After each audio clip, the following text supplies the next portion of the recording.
Bismillahirrahmanirrahim. Assalamualaikum warahmatullahi wabarakatuh. Perkenalkan, nama saya Nurse Sumbara, Magister Keperawatan. Saya dosen tetap di program studi Sarjana Keperawatan, Fakultas Keperawatan, Universitas Bakti Kencana. Pada kesempatan ini, saya akan memaparkan mata kuliah yang saya ampu di semester ganjil, yaitu terkait dengan mata kuliah keperawatan dewasa dengan gangguan sistem muskuloskeletal, sistem integumen, persepsi sensori, dan persarapan. Nah, untuk mata kuliah keperawatan dewasa ini memiliki 4 SKS, bobot 4 SKS, di mana 3 SKS untuk teori dan 1 SKS-nya untuk praktikum. Yang diselenggarakan atau pelaksanaan perkuliahannya ada 16 kali pertemuan, 14 kali efektif pertemuan, dan 2 minggu untuk UAS dan UTS. Adapun deskripsi mata kuliah keperawatan dewasa ini berfokus kepada pemenuhan kebutuhan klien dewasa dengan gangguan sistem muskuloskeletal, integumen, persepsi sensori, dan persarapan. Berdasarkan pada proses asuhan keperawatan dengan mengaplikasikan ilmu biomedik seperti biologi, histologi, biokimia, anatomi, fisiologi, patofisiologi, ilmu keperawatan medikal bedah, ilmu penyakit dalam, bedah, nutrisi, dan rehabilitasi. Gangguan dari sistem tersebut ini meliputi peradangan, kelainan degeneratif, trauma, yang termasuk ke dalam 10 besar kasus yang terjadi baik itu di lokal, regional, nasional, ataupun internasional. Nah, untuk lingkup bahasanya itu sendiri mulai dari pengkajian sampai dengan evaluasi asuhan keperawatan terhadap klien tersebut. Untuk intervensi keperawatannya di sini meliputi terapi modalitas keperawatan pada berbagai kondisi.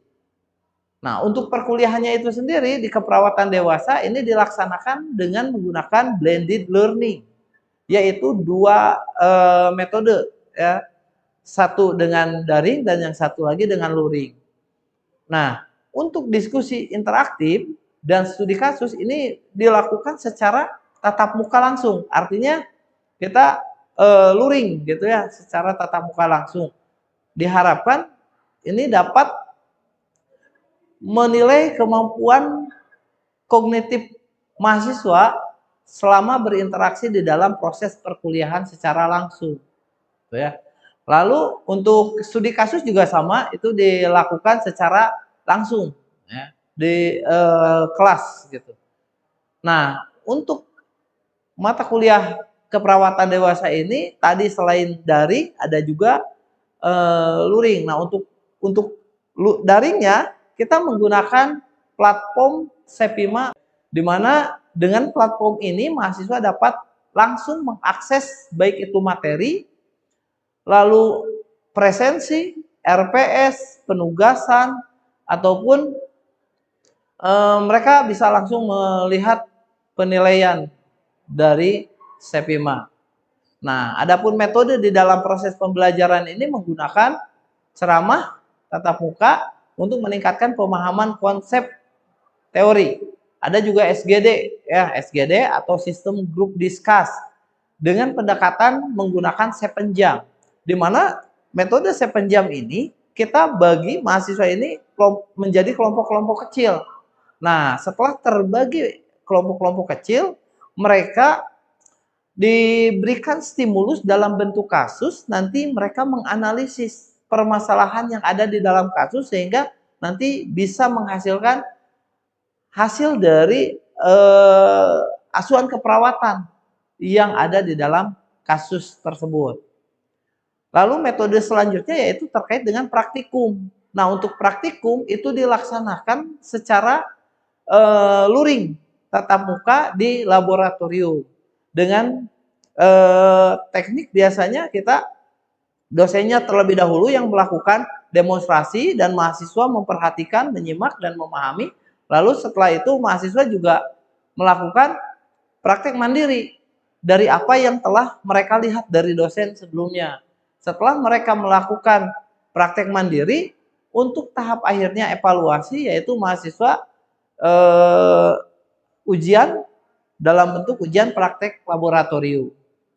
Nah, adapun CPL dalam materi yang saya angkut di keperawatan dewasa ini, diharapkan mahasiswa mampu mengaplikasikan ilmu pengetahuan dan teknologi keperawatan serta melakukan evaluasi asuhan keperawatan dengan memperhatikan nilai humaniora berdasarkan kaidah, tata cara, dan etika ilmiah sebagai upaya peningkatan kualitas asuhan keperawatan dalam tatanan klinik maupun komunitas.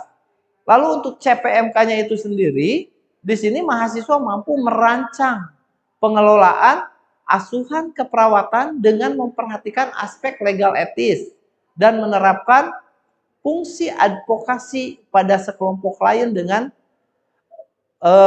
pasien yang mengalami gangguan sistem muskuloskeletal, integumen, persepsi sensori, dan ataupun persarapan. Nah, adapun materi di dalam keperawatan dewasa ini mencakup terkait dengan anatomi, fisiologi, kimia, fisika, dan biokimia terkait dengan sistem baik itu muskuloskeletal, integumen, persepsi sensori, dan persarapan.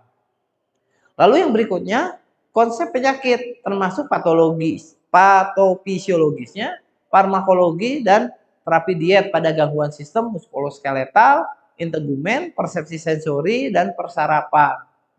Lalu yang berikutnya terkait dengan persiapan pelaksanaan. Nah, untuk persiapan pelaksanaan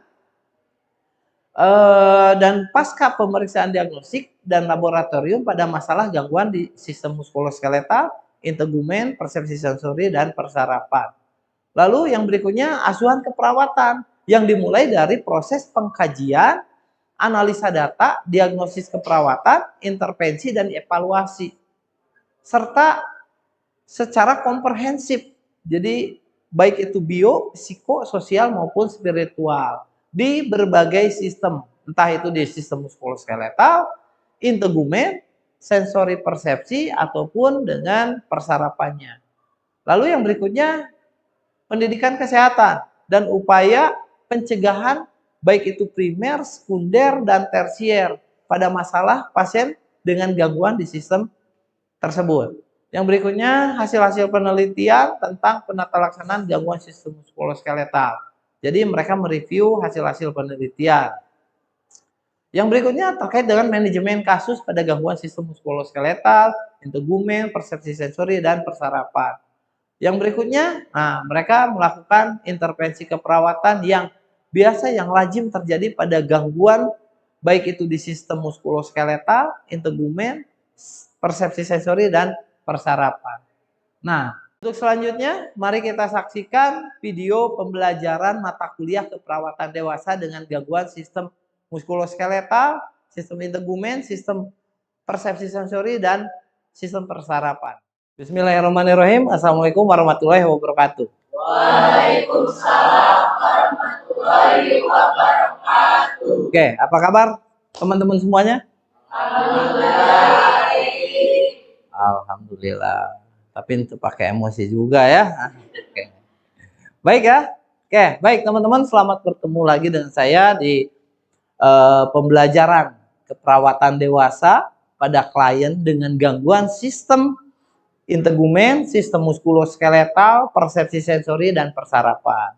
Nah, di pertemuan kita kali ini, sesuai dengan kontrak pembelajaran yang sudah disampaikan di minggu-minggu kemarin, bahwa hari ini kita akan melaksanakan pembelajaran terkait dengan permasalahan pada pasien dengan gangguan sistem persarapan, khususnya pada pasien yang mengalami stroke dan pada pasien yang mengalami permasalahan shock.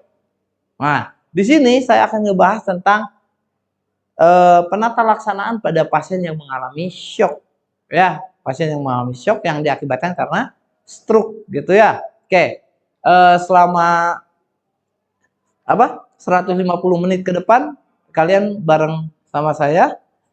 Nah, untuk tujuan dari pembelajaran di sini, saya harap mahasiswa nanti mampu memahami terkait dengan konsep dari shocknya itu sendiri. Ya, yang kedua, mahasiswa mampu memahami terkait dengan penyebab dari syoknya itu sendiri. Lalu yang ketiga, mahasiswa juga mampu memahami terkait dengan tanda dan gejala pada pasien yang mengalami syok. Dan yang terakhir itu adalah mahasiswa mampu melakukan penata laksanaan pada pasien yang mengalami syok. Ya, dan ini tertuang pada saat di capaian pembelajaran. Ya, saya harapannya mahasiswa ini mampu mengaplikasikan ilmu pengetahuan dan teknologi keperawatan serta melakukan evaluasi terkait dengan asuhan keperawatan. Ya, asuhan keperawatan yang gimana? Ya, secara komprehensif, baik itu bio, psiko, sosial, dan spiritual. Ya, itu harus ada. Lalu untuk CPMK-nya di sini saya berharap mahasiswa mampu merancang terkait dengan asuhan keperawatannya pada pasien yang mengalami gangguan sistem persarapan, gitu ya. Khususnya di sini adalah stroke dan penata laksanaan pasien yang mengalami shock. Yang berikutnya adalah sub CPMK-nya, mahasiswa mampu merancang asuhan keperawatan pada sekelompok klien dewasa dengan gangguan sistem persarapan. Itu, ya. Oke. Nah, ini jadi sebelum kita ke materi, teman-teman barangkali kita samakan dulu persepsinya nih. Ya, jadi jangan sampai satu arah. Ya, jadi coba dua arah. Barangkali ada yang mau menyampaikan apa itu shock. Saya, Pak. Ya. Sebelumnya perkenalkan, nama saya Ismi. Menurut saya shock itu keadaan di mana tubuh yang yang kekurangan aliran darah. Oke. Terima kasih Ismi. Ya, Ismi namanya ya? Ismi. Oke, betul tadi apa yang disampaikan oleh Ismi, bahwa kondisi shock itu ketidakcukupan atau inadekuat aliran darah yang mengandung O2 ke jaringan tubuh untuk memenuhi kebutuhan jaringannya itu sendiri, gitu ya. Makanya itu terjadi shock, gitu ya. Nah, nanti kita akan coba diskusikan terkait dengan shock pada slide berikutnya ya. Nah, ini tanda dan gejala. Ya, tanda dan gejala mungkin ada juga tanda dan gejala lain selain yang ada di sini. Gak masalah ya. Nah, cuman yang biasa terjadi, yang lazim terjadi pada pasien yang mengalami shock, dia mengalami takikardi. Takikardi itu apa? Nadinya cepat, biasanya lebih dari 100 kali per menit. Kalau ada yang nadinya udah 100 kali per menit, itu yang namanya takikardi. Ya. Jadi boleh nanti dicek. Tapi dalam kondisi dia tenang. Kalau udah olahraga dia 100, ya enggak masalah. Karena dia kan dipengaruhi oleh aktivitas, makanya dia meningkat, ya. Jadi meskipun 100, kalau kitanya udah olahraga enggak dianggap takikardi. Tapi kalau pasien dengan kondisi yang sudah dalam keadaan misalkan dia tidak sadar, terus dia tidak ada aktivitas tetapi nadinya lebih dari 100, nah itu yang dikatakan takikardi. Lalu yang berikutnya ada takhipne. Takhipne itu pernapasannya cepat. Sama pernapasan juga dipengaruhi oleh aktivitas. Ketika kita sudah baru beres running, lari atau jalan, kita agak naik nih pernapasan. Ya nggak masalah, itu fisiologis gitu ya. Cuman ini kalau misalkan dianya tidak aktivitas, terus dia kondisinya kurang bagus, ya mau tidak mau, gitu ya. Nah itu masuk kategori tanda dan gejala pasien shock. Lalu ada sianosis. Sianosis di sini kondisi di mana seseorang dia dalam keadaan pucat gitu ya. Terutama kalau kalian mau melihat seseorang sianosis, lihat aja di muka, terutama daerah bibir. Ya. Laki-laki mudah cepat kelihatan. Yang susah itu perempuan. Pakai lipstick, Maybelline, merah, merona, kan susah gitu ya. Mau dihapus waterproof, susah ya. Jadi itu ya, yang lebih mudah adalah di ini, yang paling kelihatan dominan di bibir. Lalu ada hipotensi ya. Jadi tanda dan gejalanya salah satunya hipotensi juga ya. biasanya tekanan sistoliknya kurang dari 100 mm heksagonal. Ya, jadi sistoliknya, bukan diastol. Kalau diastol tekanan bawah, kalau ini atasnya. Nah, satu lagi oliguri. Oliguri itu produksi urin yang menurun. Ya, jadi yang harusnya keluarnya misalkan 250 cc, ini hanya 50 cc. Nah, itu yang dikatakan dengan oliguri dan itu merupakan tanda-tanda shock. Gitu. Ya. Ada lagi? Ada sebetulnya, ya. Apa? Biasanya nadinya lemah. Ya. Pasiennya penurunan kesadaran. Itu adalah tanda-tanda shock, ya. Oke. Yang berikutnya. Nah, shock hipovolemik itu bisa diakibatkan karena dua. Satu perdarahan dan yang satunya lagi karena dehidrasi atau karena cairan. Ya. Jadi pastikan kaji pasiennya ini karena perdarahan atau karena kekurangan cairan. Ya, tentunya itu harus dieksplor pada saat kita melakukan proses pengkajian di dalam asuhan keperawatannya. Ya, sehingga kita nggak salah juga apa tindakan yang harus kita lakukan. Kalau misal karena perdarahan, ya harus di stop perdarahannya dulu. Percuma kita melakukan pemberian cairan, resusitasi cairan kalau si penyebab syoknya tidak diatasi, perdarahannya tidak dihentikan. Percuma. Begitupun kalau misalnya karena kekurangan cairan. Kekurangan cairan, pasien datang ke UGD misalkan. Dia buang air besar, buang air besar, mencret gitu ya, lebih dari 7 kali misalkan. Seharinya dalam 24 jam. Terus ada muntah juga. Nah, itu juga merupakan data yang bisa kita kumpulkan. Oh, kemungkinan dia syoknya ini diakibatkan karena cairan. Ya, dehidrasi sehingga ya, makanya itu harus dikaji lebih dalam ya. Jadi intinya apakah syoknya ini karena perdarahankah atau karena cairan? Nah, tentunya ketika kita mau melakukan penata laksanaan, pastikan dulu nih. Kalau dia misalkan syoknya akibat perdarahan, dia syoknya kelas berapa? Karena antara kelas 1, kelas 2, kelas 3, kelas 4 itu berbeda penanganannya. Nih, kalau misalkan syok kelas 1, biasanya kalau ini akibat dari perdarahan ya. Kalau kelas 1 biasanya dia kehilangan darah kurang dari 15%. Kalau di cc kan itu 750 cc kita hilang darahnya. Ya, jadi dan biasanya respon klinis pada pasiennya ini nadinya sudah biasanya kurang dari 100 kali per menit. Ya, tapi kurangnya juga nggak terlalu ini ya biasanya. Dan penanganannya, nah ini tidak perlu diganti dengan cairan. Jadi nggak perlu diinfus sebetulnya kalau dia shocknya kelas 1 dan dia kehilangan darahnya hanya 750 cc. Segera saja lakukan balut dan bidet. Paling penanganan lanjutnya untuk mengatasinya adalah dengan menganjurkan pasien banyak minum aja cukup gitu. Ada juga yang kelas 2. Untuk kelas 2 ini ketika pasien mengalami kehilangan darah 15 sampai 30%. Atau kalau di CC kan 750 sampai 1500. Gitu. Dan ini respon klinisnya sudah mulai takikardi. Nadinya dimulai dari 100 sampai 120 kali per menit. Jadi kalau 110, 120, 108, nah itu udah masuk kategori kelas 2. Jadi shocknya. Ya. Lalu ada takhipne. Frekuensi napasnya lebih dari 20 sampai 30. Oh, napasnya 24. Oh, nadinya 104 misalkan. Itu kan kelas masuk ke kategori kelas ya. Meskipun dia frekuensinya 110 kali per menit, tapi elastisitas di sini denyutannya dia lemah. Gitu, ya.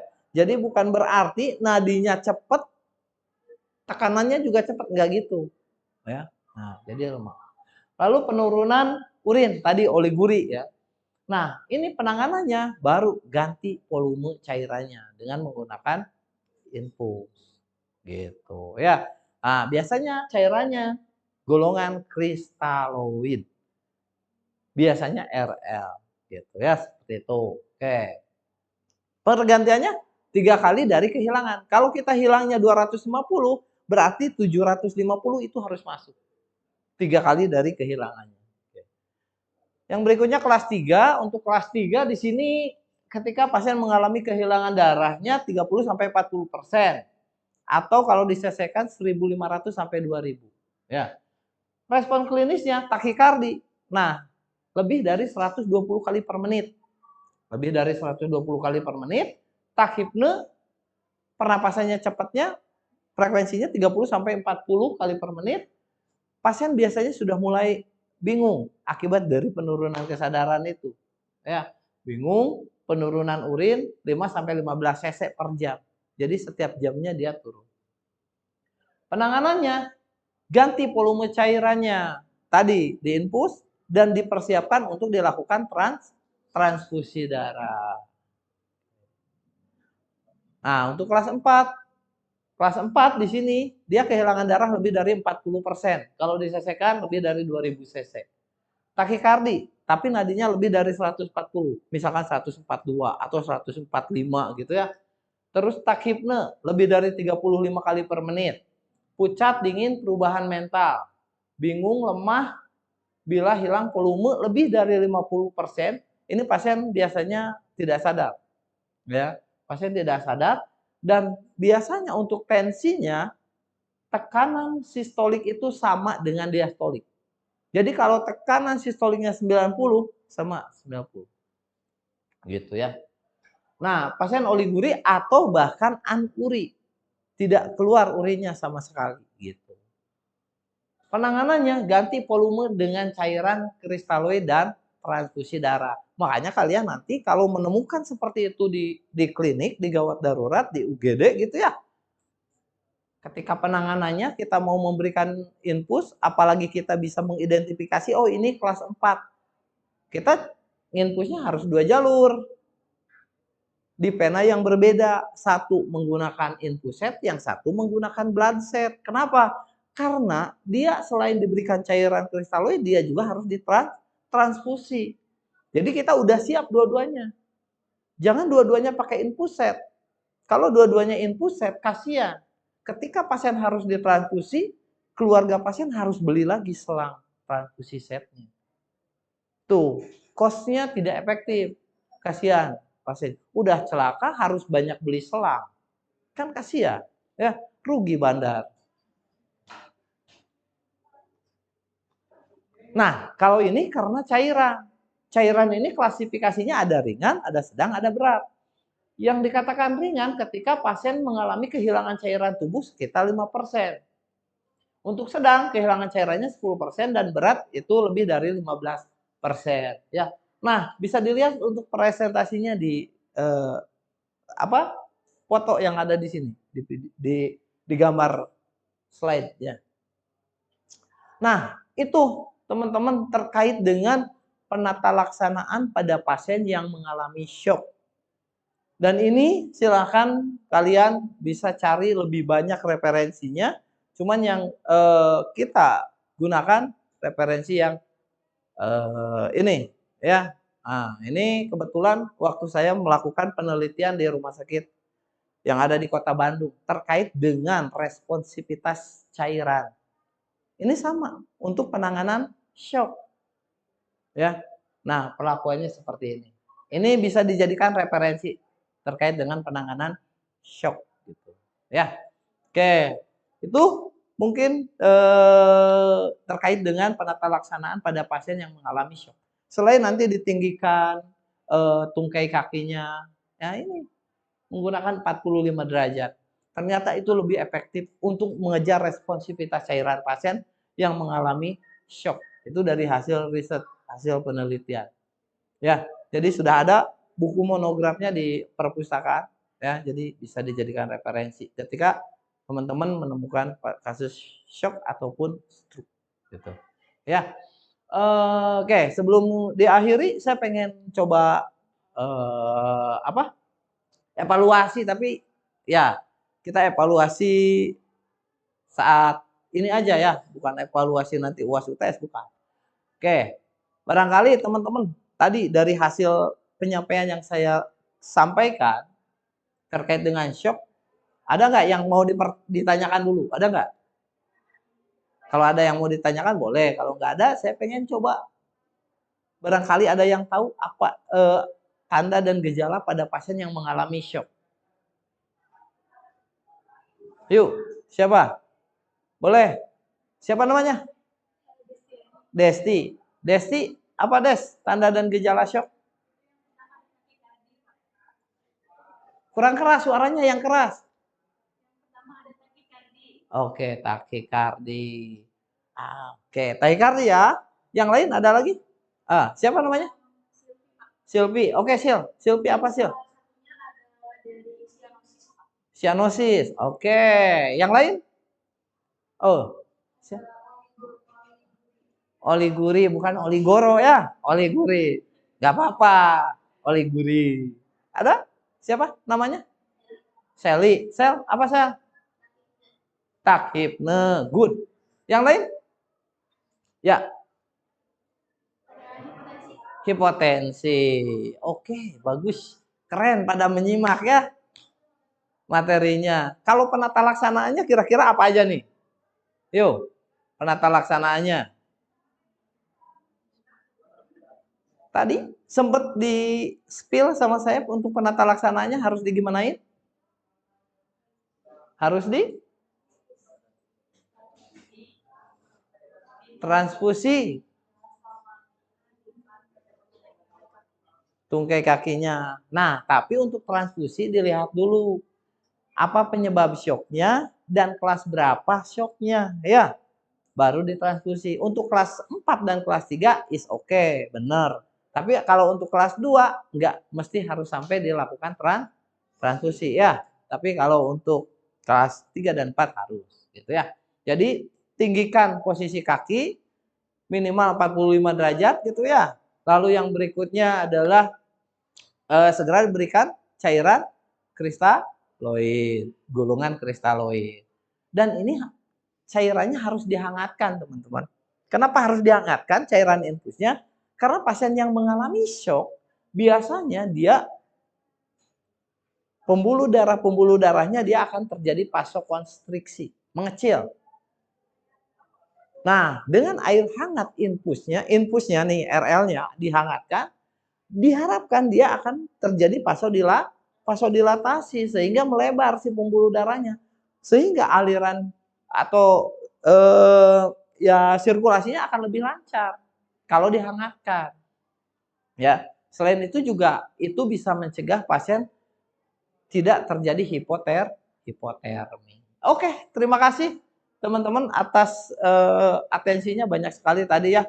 Nanti mungkin kalau ada yang mau ditanyakan, boleh ditanyakan. Dan ini terkait dengan materi ini, terus presensi, kalian bisa nanti dibuka di platform sepima.bku.ac.id. Nanti di sana sudah ada terkait dengan baik itu materinya, RPS-nya, termasuk presensinya. Nanti tolong diisi itunya ya di Sepima-nya. Oke, itu saja dari saya di pertemuan kali ini. Minggu depan kita ketemu lagi dengan pembahasan atau materi yang lainnya. Demikian yang bisa saya sampaikan. Saya tutup dengan billahi taufiq wal hidayah. Wassalamualaikum warahmatullahi wabarakatuh. Demikian pemaparan profil dan video pembelajaran singkat saya. Semoga menjadi bahan pertimbangan Ibu Bapak dalam melakukan penilaian sertifikasi dosen. Saya akhiri dengan billahi taufiq wal hidayah. Wassalamualaikum warahmatullahi wabarakatuh.